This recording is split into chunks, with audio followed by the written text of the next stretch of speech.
So I want to give you a little background on Dr. Tamara Benjamin. She is Assistant Program Leader of the Diversified Farming and Food Systems Program. And this is a Purdue Extension program that brings together activities that include local foods, organic agriculture, urban agriculture, beginning farmers, and diversified and small-scale farming.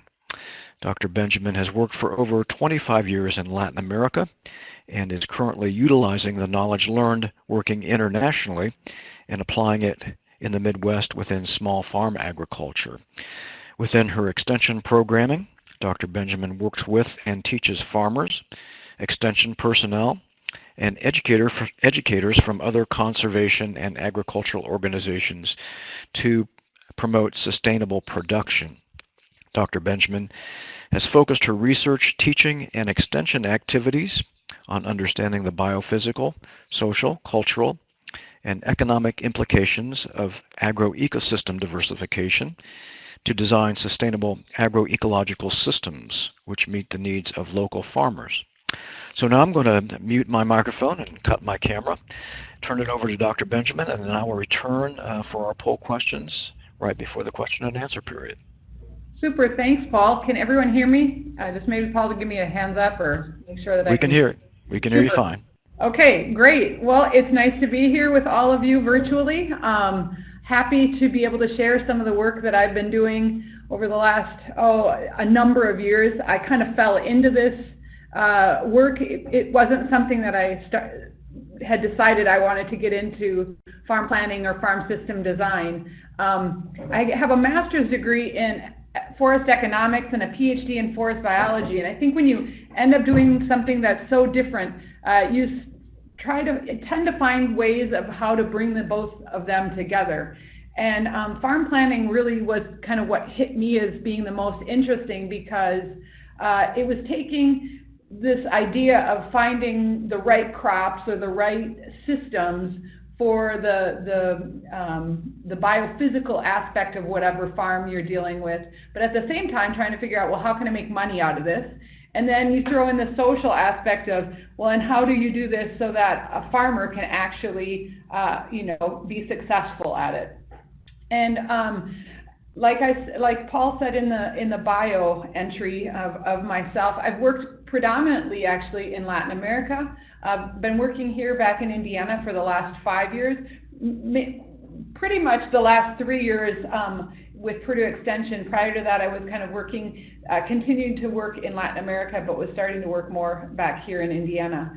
And I would say that the last 5 years or so has really been this culmination of all this other work that I had done in other countries, and realizing that there was a lot of work back here in Indiana with farmers that had similar issues. And so this first, the title of this presentation is Farm System Design. So if you think about that, design really entails kind of understanding what's going on at the farm and then designing something new, but really taking the system into consideration. So it's not something like, well, I want to plan out how to plant sweet potatoes or something like that. It's really thinking about the entire system. And I look at that for a beginning farmer, and we'll talk a little bit about beginning farmers, but many times a beginning farmer isn't getting into it saying, I'm going to just plant sweet corn. If they do that, they have to be incredibly good at planting sweet corn to outcompete somebody else that's just planting sweet corn, and probably doing it at a much larger scale. So beginning farmers have their own issues, and we're going to talk a little bit about them today, but really it has to do with this idea of how do we help them to enhance their practices so that they're more sustainable. So kind of with that, I'm going to start in on the presentation. I do want to say a lot of the photos that you're going to see are real farmers here in Indiana. They're a little staged, but they're not really that staged. We sent out a professional photographer to get photos of farmers really, out really working on their farms. And one of the reasons that I want to bring up the photos is because a lot of times you can understand what I'm trying to talk about based on the image that's there. For instance, when we talk about farm system design, the first thing we think about is what is it that really is important to that farmer that we're talking about. And so, you know, in this first picture, this is Ann Brummett. She owns an apple orchard, and she has a bunch of other things. She produces strawberries and blueberries and many other things, and kind of an agritourism program here really close to West Lafayette in Indiana. But she runs her business very focused on all of her labor comes from her family or from neighbor kids and things like that. Everything that she's doing is taking into consideration what is the labor that she has available to her, and then she's also taking into consideration, you know, what kind of economic stream, income stream that she might have. So again, I will definitely be highlighting the photos as we go along, just because they tell a story, and it's a story that I think sometimes you guys might be able to understand it better since I'm not there right in front of you. And so I'm going to start out with this story, and this is where I kind of came from. Like I was saying, I worked in Latin America, and a lot of times I start out this presentation with this exact photo in front, and I say to everyone in the audience, I say, well, if you looked at this photo, what would you think is the most important to this farmer? What is it that this farmer, what is it that kind of dictates this farmer his life and what's important to him? And you know, if you look at this, you would realize his horse or his mule is incredibly important. It's what, you know, gets him out to his farm, and then it gets him back to his home with whatever he's bringing back from his farm. We also know that, you know, the stuff that accompanies him is probably incredibly important to him as well, his health, his ability to do the job. So he's got a hat on, he's got rubber boots that keep him protected, but he has a machete. So a machete is also probably really pretty important to him. And then we realize, you know, he probably is a subsistence type farmer. He's bringing back firewood for his household in order to cook for the family. And I know sometimes it's hard to kind of take this and say, well, what does this have to do with Indiana, Tamara? You know, it has nothing to do with what's going on here, but in actuality, it has everything to do with it, because if you go to a farm, or if you go to a farmer and you start to understand what's the most important thing, or the most important concepts or issues or topics for that farmer. It could be that he and his wife, or she and her husband or her partner have jobs off of the farm. So thinking about planning and thinking about supporting a beginning farmer, you have to think about what are all of the parts to their life, so that you don't design or help them design something that is so far outside the possibility or the realm of them, you know, being able to be successful. And so kind of understanding their system, understanding what they want, what are their goals, their desires, but on top of their goals and desires, what are their limitations? What are the things that they're going to, you know, struggle with, and how do you help work them through some of those issues? So before we really get into kind of this whole design stuff, I do want to talk about beginning farmers just in general. So if you look at USDA literature and data, what you'll find is that USDA defines farmers between what's considered small family, mid-size, large scale, and then non-family farms. And they have a very different way of defining small scale farming. They define it based on the gross sales, or the total that their kind of income, right? So it's not their income minus their costs, it's the total. And so for USDA, it's anything less than $350,000. And if you think about it, and you think about the farmers that you work with, or you think about farmers that are just out there, that's a huge percentage of our farmers. Even farmers that have lots of land, they may not be making $350,000. And so when you look at that's kind of who small-scale farmers are, we also know that the majority of beginning farmers are probably going to end up in this category. And there's a lot of reasons for that. There's everything, the reason of being that you can't anticipate that somebody that wants to start a 3,000-acre corn and soybean operation is going to be able to walk into a bank and get enough capital and enough credit to be able to be successful. So there's just that whole, finding enough money to purchase a plot of land. They're probably most beginning farmers are going to be starting out with 20, 30, 40, 50 acres, maybe up to 150, and then their ability to produce more than $350,000 worth of stuff legally, let's just say, it's pretty challenging. So it's good for us to understand that most farmers that are starting out, that are beginning, are probably going to end up in this category. There may be a few that are a little bit larger than that, but it's pretty rare that a young person coming out of college wanting to start a huge, large-scale corn and bean operation by themselves, where they're the owner. It's probably going to be highly unlikely. And more likely, they're probably going to be farming with their grandpa or their dad or their grandma or mom, and they're on maybe a large-scale family farm. But they're not the owners. They're not the landowners, and they're not counted as being a landowner. They're just counted as a farmhand, basically.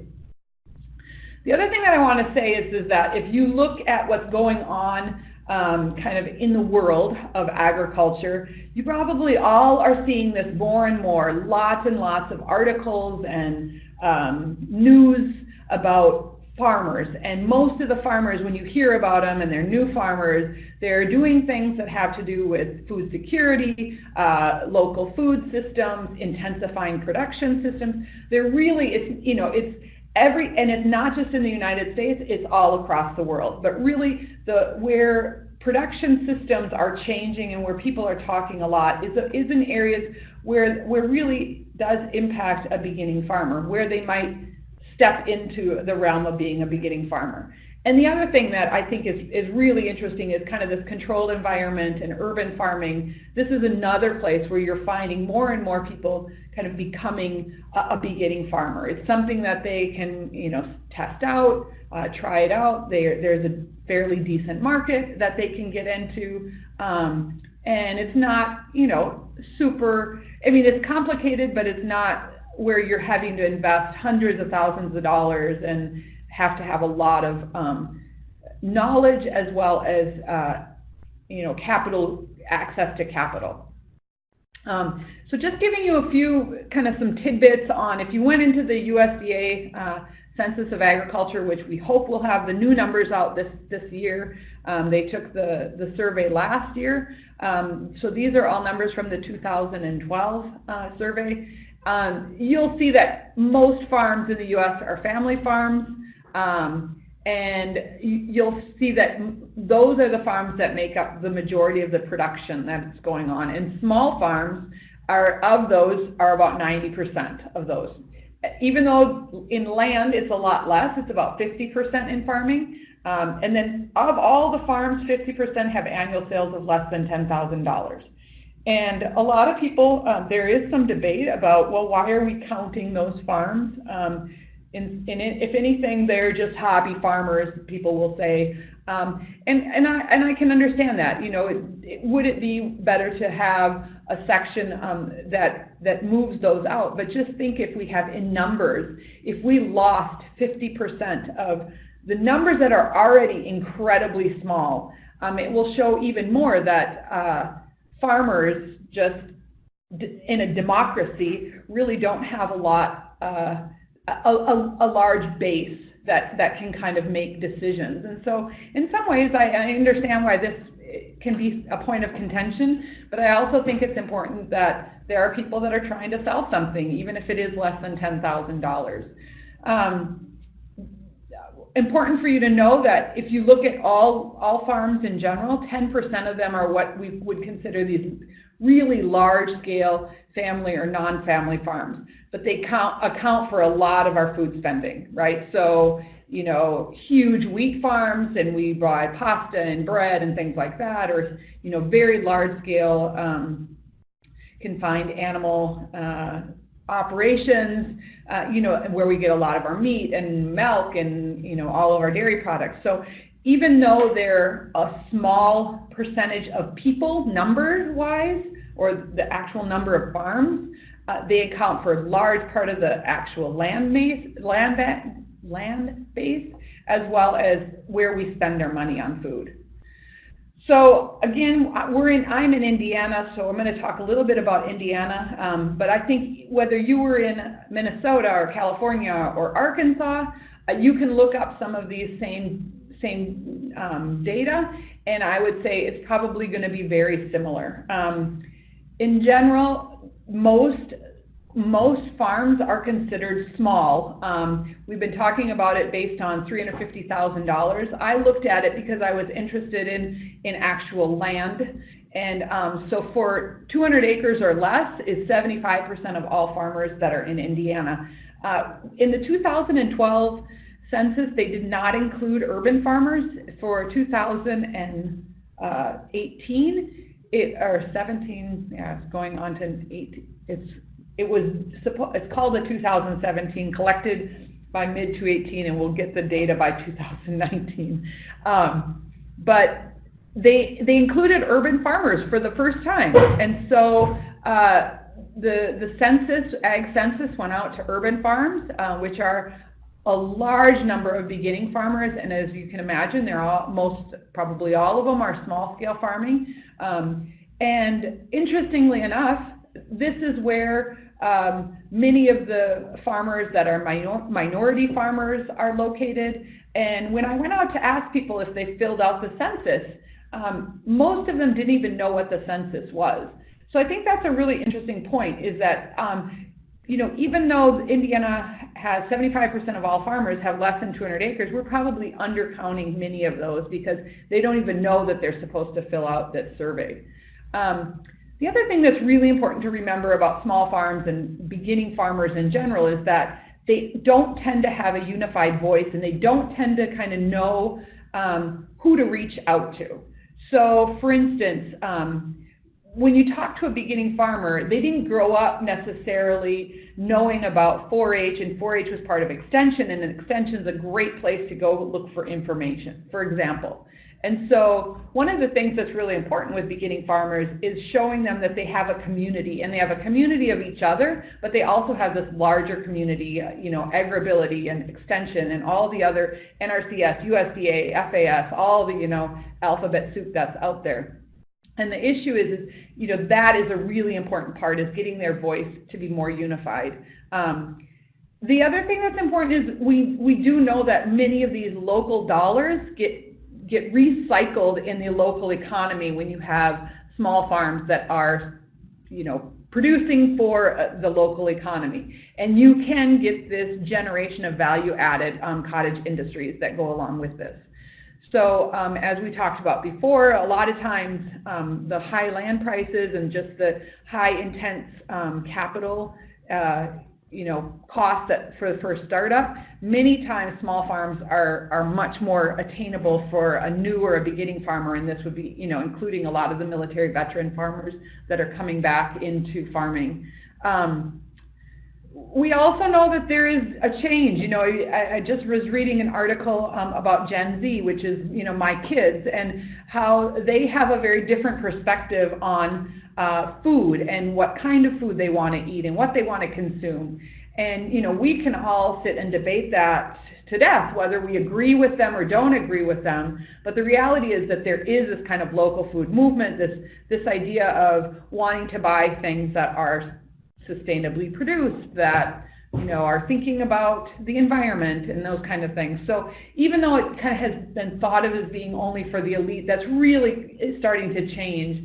And there also is a lot of SNAP dollars that are, which is the nutrition program through the government. There are SNAP dollars that are being tied to local food movement. So they just put some new funding in the new farm bill that has to do with this, where they're increasing this idea of using SNAP dollars for local food.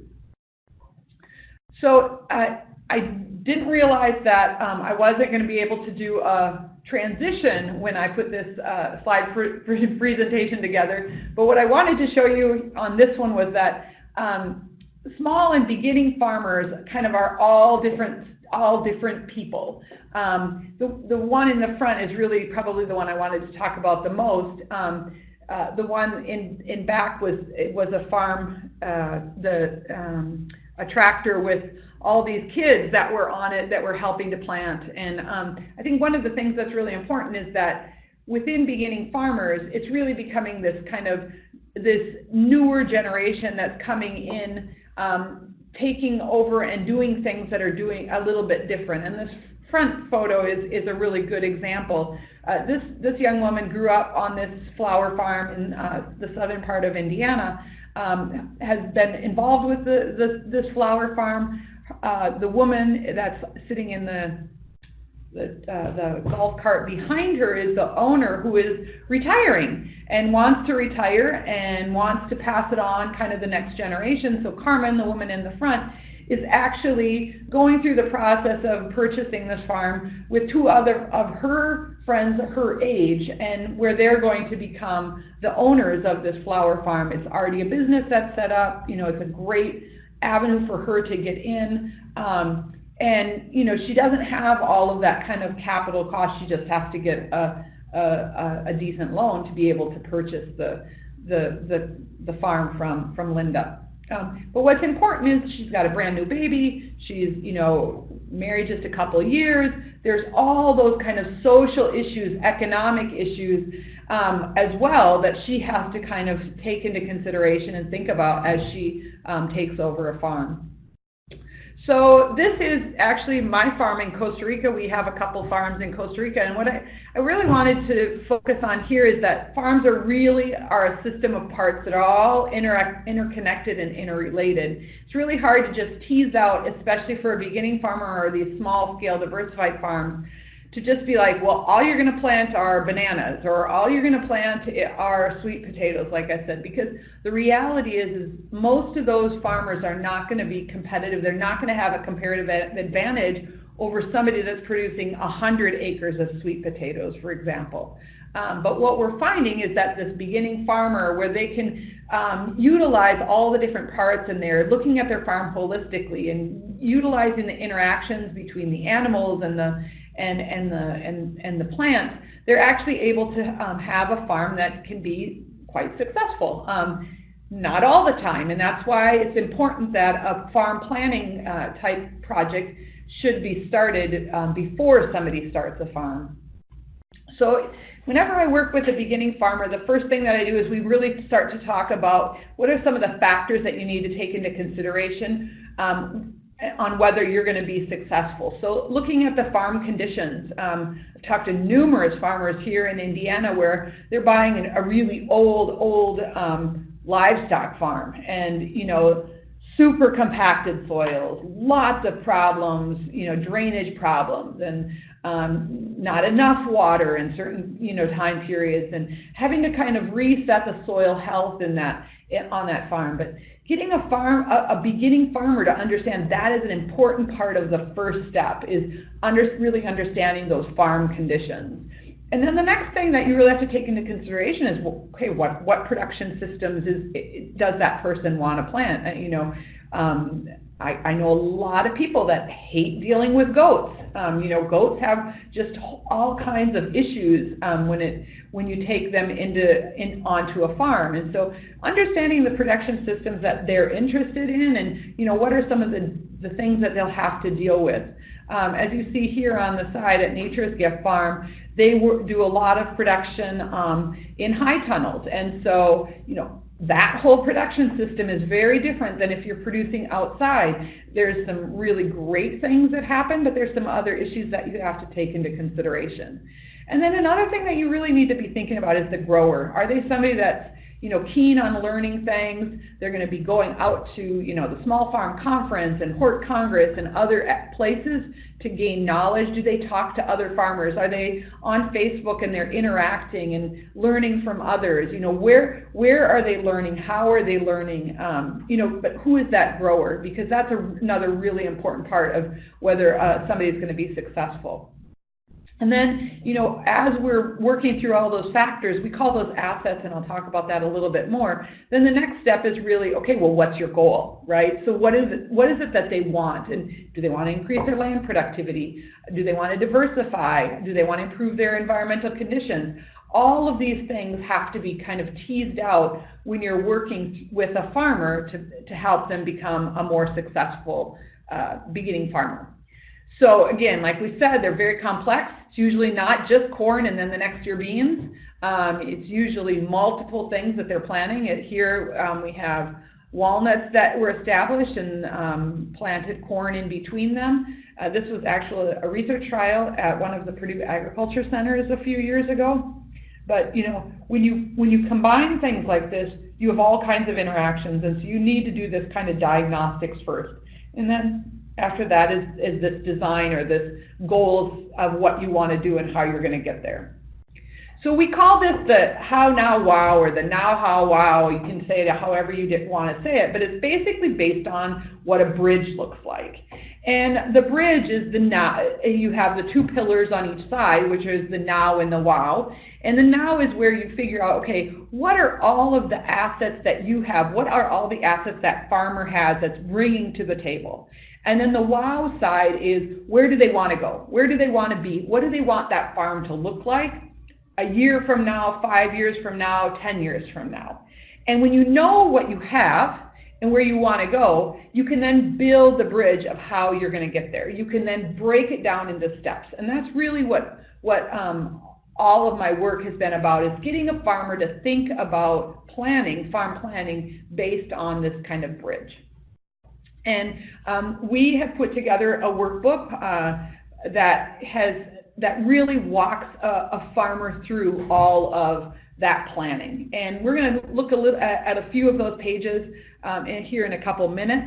But this workbook is available to anyone that would like to use it. We actually have a signature program here in Indiana that we've developed, where we have groups of farmers sit down and work through this workbook over 6 different sessions, where each of those, there are 4 different modules. Each module we work through in 1 to 2 days. And the idea is that by the end of the 6 days of class work, and then they'll have other work outside of the class, they will be well on their way to planning a much more successful and sustainable farm or ranch.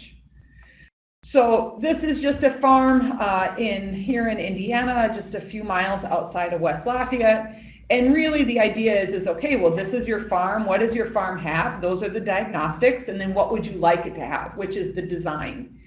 And you can look at that farm from many different ways. So you saw we had a picture of it. But here, down here where it says dealer property, which is on your left side, lower left side, that's the same farm.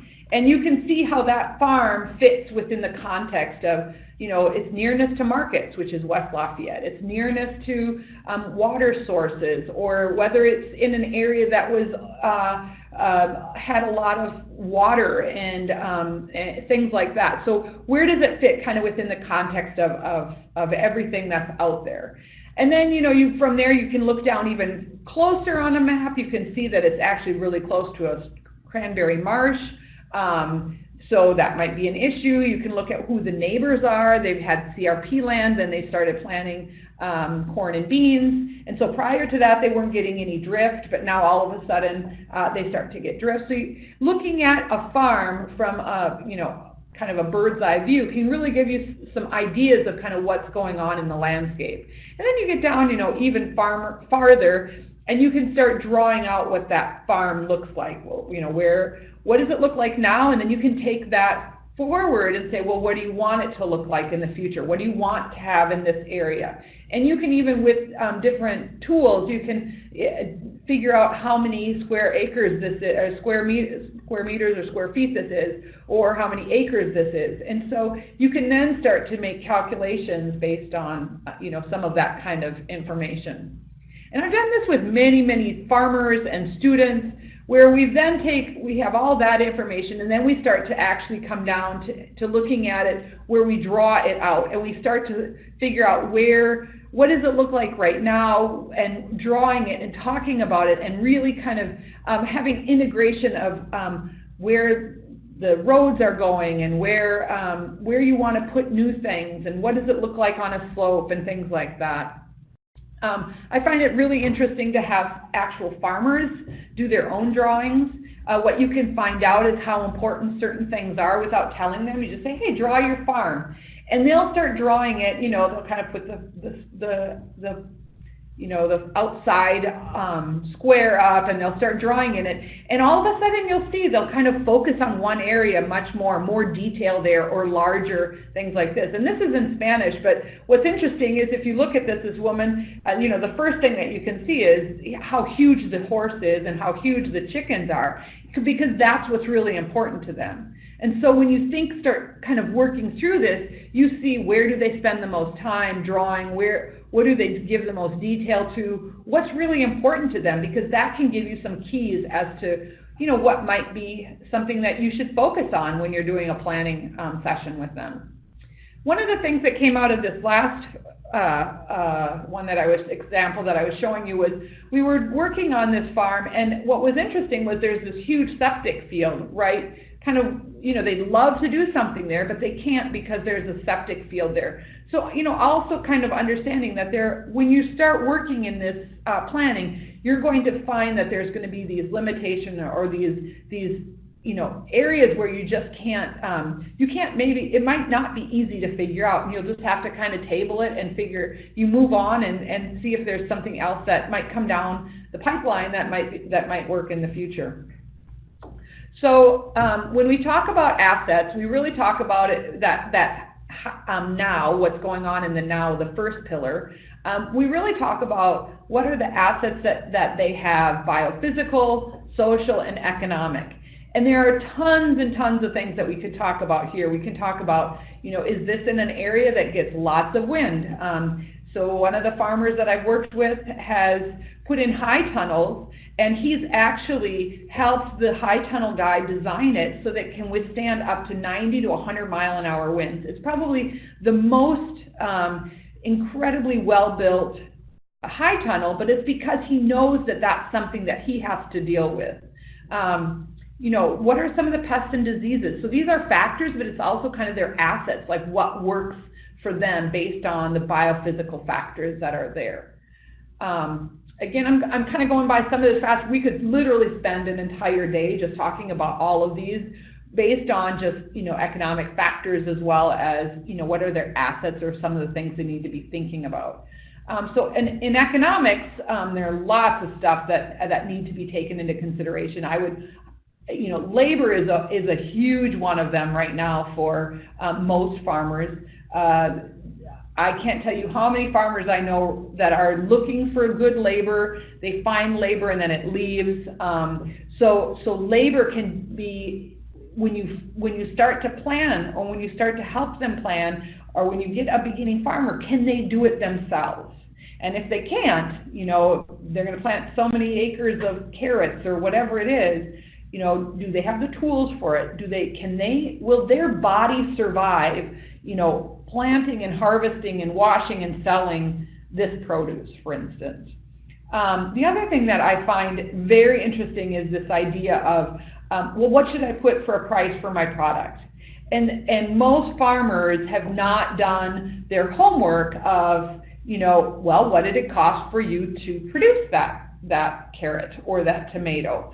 And, you know, many of them will just kind of see what's going on at the farmer's market, and they'll slap their own price on that's kind of similar, and that's fine. But I think, you know, getting farmers to understand that they need to sit down and think about, well, how long did it take me to plant these carrot seeds, then weed these carrot seeds, then harvest them, and then wash them and sell them? You know, what did that entail? And that can be a really challenging thing for many beginning farmers, because they walk into it and they see the seed catalog and they're like, oh, I'm going to do it all. And, you know, in the end, they have 50 different things that they've planted. They have no clue as to which one they were, you know, competitive on and which one they basically lost money on. So, you know, getting them to understand economics within the system is really important. And one that I think we probably leave for the end almost always is talking about social-cultural factors. So many farmers, we just think, well, are they profitable and can you plant it there based on biophysical issues? And yeah, I would agree that that is those two are really important. But if you want to make sure that something's successful, you really need to make sure that you also take into consideration, size and age of families. So this is Eli and Genesis. They have 2 young kids. They're the age of like 5 and 2. They have an incredibly productive farm. They go to a couple different farmers markets. They are selling a lot of produce every single week. And, some of their biggest issues right now are how do they have a family, how do they take care of themselves, their bodies, their family, all of that, and at the same time continue to grow and to be a successful business.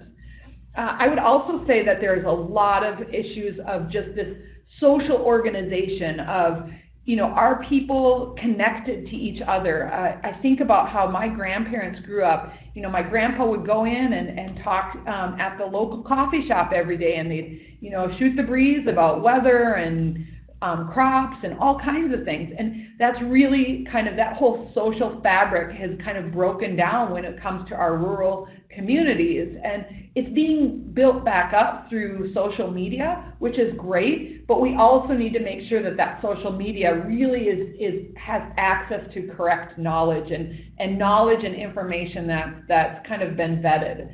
So that kind of leads me to the last one, this kind of access to technical assistance. I think it's an important thing that we are not, that we, and I say we being Extension, that we don't ignore this group of farmers. They're a really important part of our local economy, but they're also really important for just, our rural communities, and they need to have our support. So, we talked about that's kind of the now, what's going on right now, what are our assets. The next thing that you really need to focus on for a farmer is kind of this, what is it that they want to see on their property in the short, medium, and long terms? And when you think about beginning farmers, these are the things that are going to impact that wow, right? So land costs, land issue, costs, access, availability, employment. We've been talking about some of these things from before, but really these are the big issues that affect a beginning farmer and whether they can be successful in the next kind of wow stage. So, just thinking about that, this is a young farmer. He actually is a corn and bean organic farmer. He's a beginning farmer. He's only been doing this for a couple of years. His big issues for him are just access to capital. When you're doing something like organic and you're out there kind of on your own, you have to kind of write the book as you go along. And then on top of it, as you can see, if any of you know, bean production, he has a lot of weed issues, and the big issue within organics is weeds. So, a beginning farmer, they have to kind of figure a lot of stuff out on top of doing kind of production systems that we don't necessarily have all the information, and so they're having to be their own researchers at the same time. This is another beginning farmer. She works, she has a community garden, but they produce a lot of food for the local population, so they actually give all of their food away.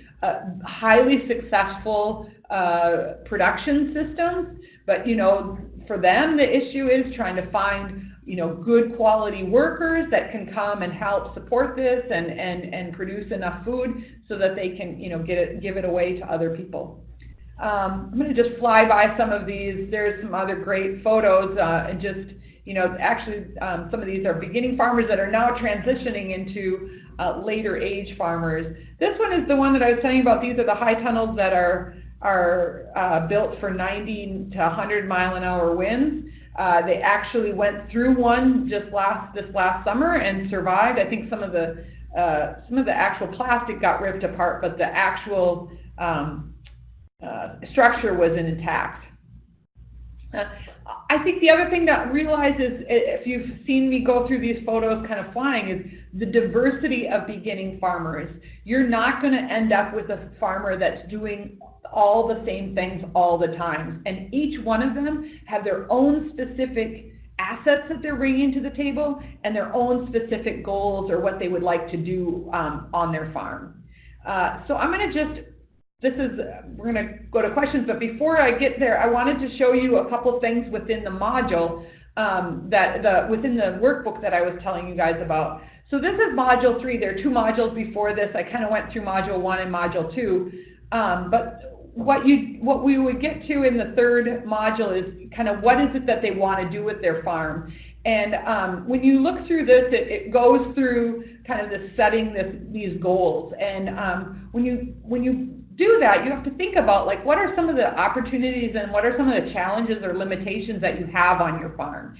And getting farmers to think about that, like thinking about what really are their opportunities and challenges, that is a really important part of the process, because they have to take this home and really start to think about it and fill this in. Not just kind of be like, oh yeah, I've got this and this is kind of what it is. It's really taking the time to think about these opportunities and challenges. Within that module, I always give some kind of case studies of people that have done some of that work.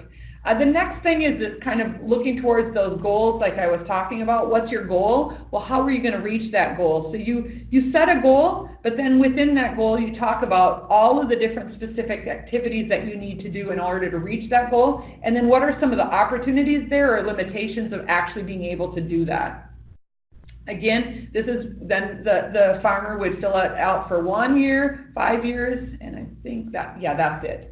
And then the last module, I'm almost done so we can get on to the questions, is how do we create this, so we know what our assets are, we know where we want to go, we have these goals, but we really need to build that bridge. That bridge is what's important, and that's module 4, and that's how do you get what you want, basically. And so it's creating feasible action plans where we're talking about things, projects that will be realistic, feasible, observable, adaptable, and it's an improvement upon what they've already had. And that is really important, to spend time with whatever beginning farmer you're working with to talk about that. Because I can tell you, a lot of the beginning farmers, they're not very realistic. They are thinking way far ahead, and they've jumped, you know, A, B, C, D, E steps to get to F. Right? And so you have to think about how realistic it is that what they're proposing. And then do they have all the information to be able to actually do it? Do they have all the resources? So then, you know, we have those projects from the last module. Those are the project names. And then what you want to do is you start to think about how are you going to get to those projects? You know, how do you make that happen? And that's where you start to put together your step 1, step 2, and step 3, you know, and on. And you know, so this is your project title here. You will have had 4 or 5 titles, and from those 4 or 5 titles, you have selected 1 or 2 that you're going to actually move forward with and really create all the steps in order to accomplish them. And you know, here then you talk about what are the estimated costs, the equipment available, labor that's going to be needed, materials, you know, etc. And then you actually go through and you talk about step 1. You know, is this critical, desired, or optional? You know, the assessment of affordability. You really are focusing the farmer on thinking about whether what they want to do can actually happen. And I say to many people, you know, if at the end of this workbook you spent, you know, 12 hours, six sessions of 2 hours each, if you went through this whole workbook and you realize this is not for me, that is an okay, you know, resolution. I think it's better to have that then than when they've invested $30,000, $50,000 into a new farm and then they've already have all these sunk costs. So I'm sorry, Paul, I'm a little bit over, but I wanted to make sure we got through some of those modules. And I can go back to anything if anyone has any questions. Great. Thank you very much, Dr. Benjamin. I appreciate that, and some great information, some good resources to look to. And so we will be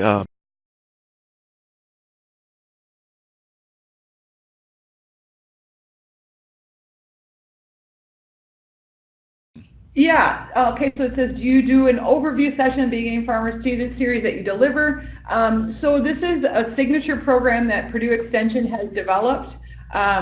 I would be happy to do kind of this kind of overview, but the actual series, the signature program, is between 12 and 15 hours, and then there's some other hours outside of it.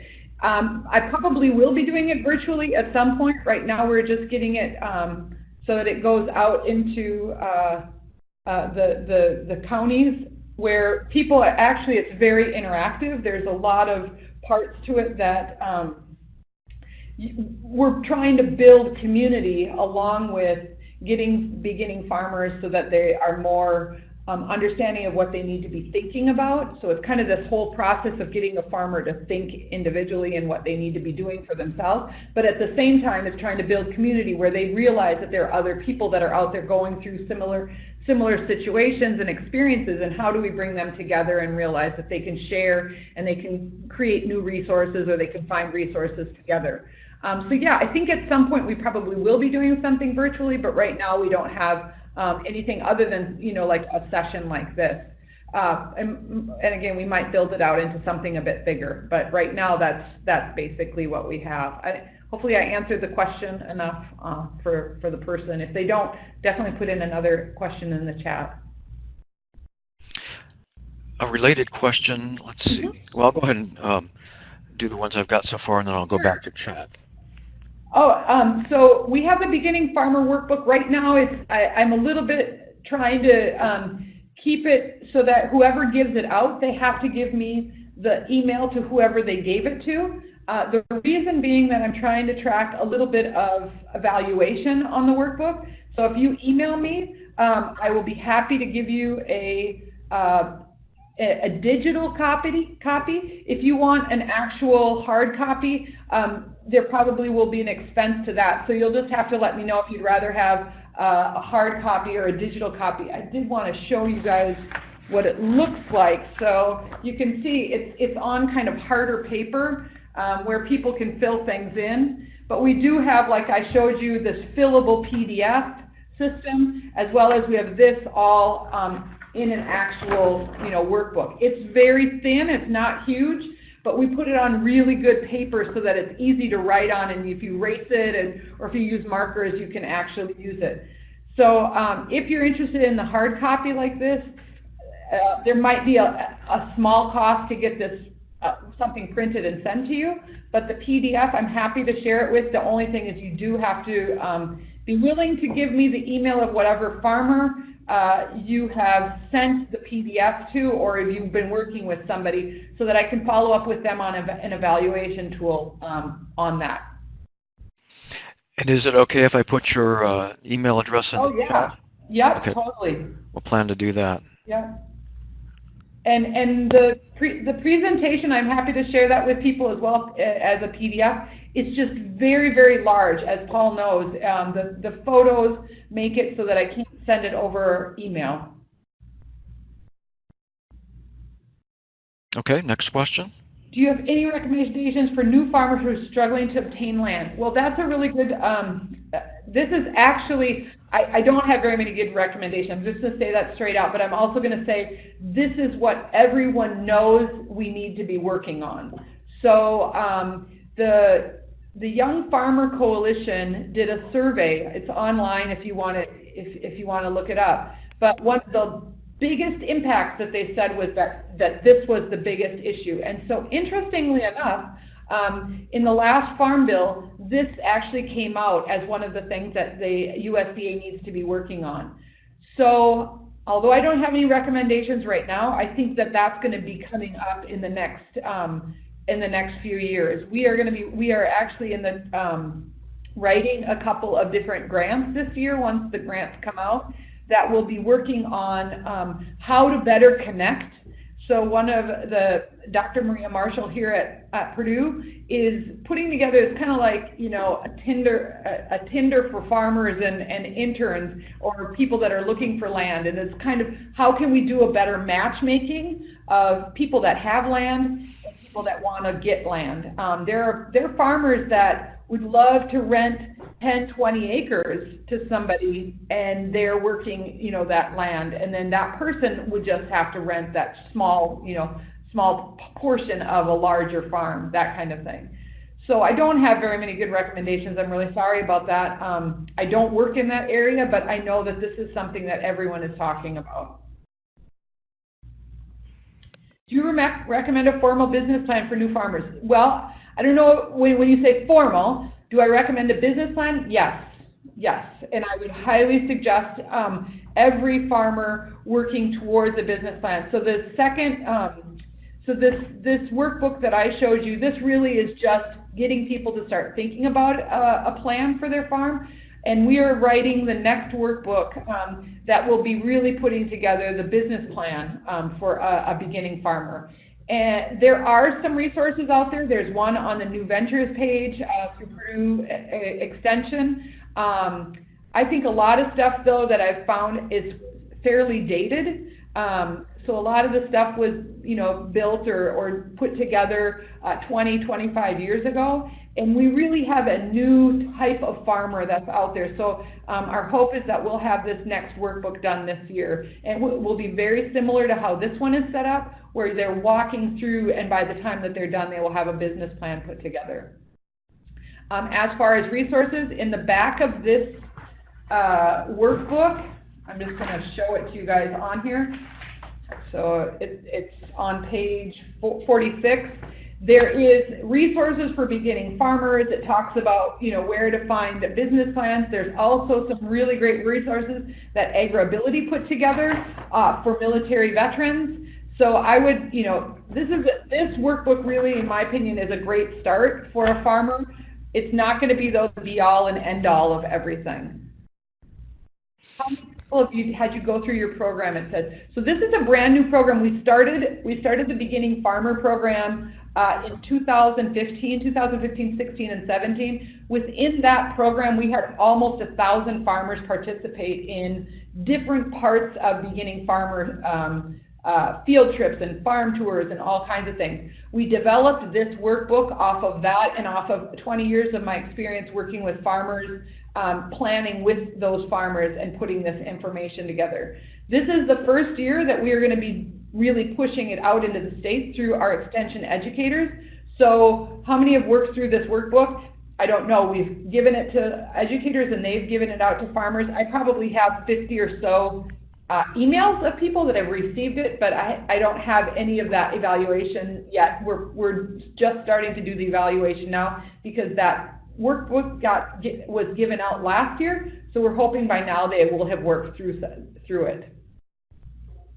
Okay. I have put Dr. Benjamin's